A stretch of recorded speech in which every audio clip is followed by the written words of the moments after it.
बिस्मिल्लाहिर्रहमानिर्रहीम। अस्सलाम वालेकुम नाज़रीन, मैं हूं doctor Mohammad Saleem and welcome to national narrative. Pakistan दोबारा से दहशतगर्दी के मुसलसल निशाने के ऊपर है और इसको निशाने के ऊपर क्यों लाया गया है और इसको लाने वाले कौन हैं, इसके पीछे कारफरमा एलिमेंट्स कौन से हैं, आज के वीलॉग में इस चीज़ का जायज़ा लेंगे। नाज़रीन, बलूचिस्तान दहशतगर्दी के निशाने पर डेरा बुगटी में बारूदी सुरंग का धमाका, 4 शहीद। ये खबर है आज के अखबार के अंदर और ये आए रोज़ 1-2-3 दिन के डिफरेंस से कभी बलूचिस्तान में ख़बर आ रही है, कभी वज़ीरिस्तान से आती है, कभी ये जितने हमारे ओल्ड पाटा फाटा की रीजन थी उधर से आती है और लाहौर से भी खबरें आनी शुरू हो गई हैं। तो इसके पीछे कौन है? ये जो दहशतगर्दी है इसके पीछे इंडिया है और इसके साथ फैसिलिटेशन दोबारा हो रही है अफ़गानिस्तान से, क्योंकि डॉक्टर मीर यूसुफ जो है हमारे नेशनल सिक्योरिटी एडवाइज़र, उन्होंने कहा है कि दोबारा से अफ़गानिस्तान की सरजमीन पाकिस्तान के ख़िलाफ़ इस्तेमाल हो रही है। ये बहुत सीरियस बात है और इसके अलावा जो रा के एलिमेंट्स हैं वो दोबारा एक्टिवेट हो चुके हैं और इस सिलसिले के अंदर chief of army staff general Qamar Javed Bajwa Peshawar भी गए थे, कोर हेडक्वार्टर का दौरा किया। उन्होंने रिजॉल्व का वो मुजाहरा किया कि हम दोबारा से ये जो उठी हुई लहर है इसकी सरकोबी करेंगे। तो सरकोबी तो अभी तक होती नज़र नहीं आ रही।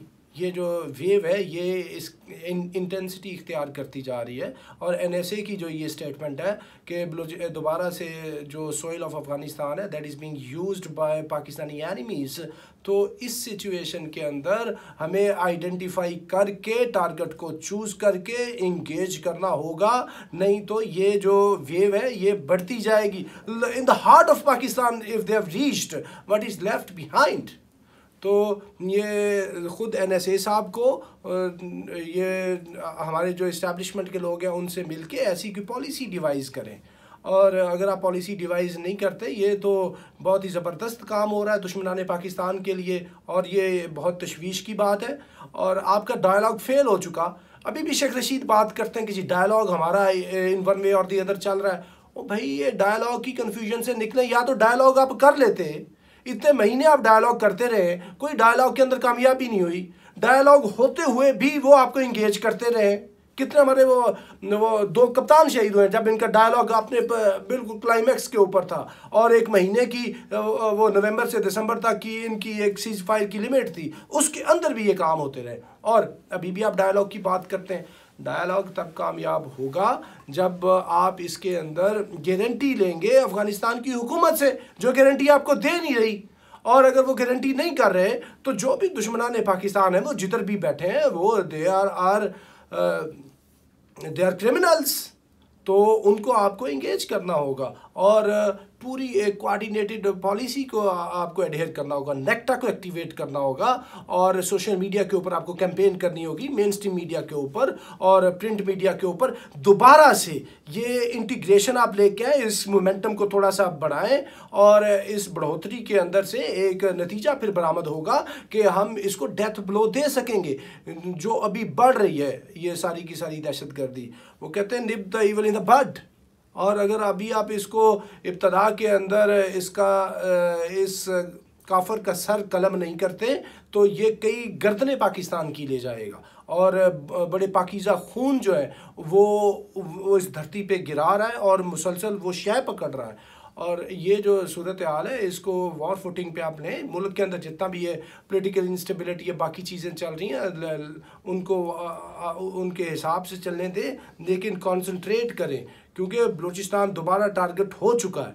ये KP से भी ज़्यादा टारगेट बलूचिस्तान, जितनी अभी तक की कार्रवाइयाँ हैं जो ज़्यादा मेजॉरिटी केसेस हैं वो बलूचिस्तान के अंदर आ रहे हैं।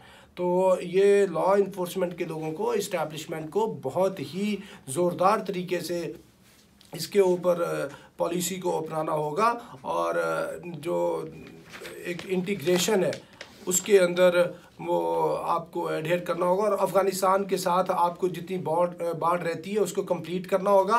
और जो हमारा इतना किया हुआ होमवर्क है तालिबान के साथ उसको मज़ीद मटीरियलाइज़ करें आप। और ये जितने भी कुछ रॉ के फंडेड लोग उनकी रियासत के अंदर बैठे हुए, एडमिनिस्ट्रेशन के अंदर बैठे हुए हैं, उनको आप सेट असाइड कराएं, उनका इन्फ्लुएंस उधर ना बढ़ने दें और तालिबान को ये चीज़ बावर कराएं कि हमने जो आपका टफेस्ट टाइम था उसमें आपको ऑल आउट सपोर्ट किया है और तब से लेकर अभी तक हम आपको सपोर्ट करते आए।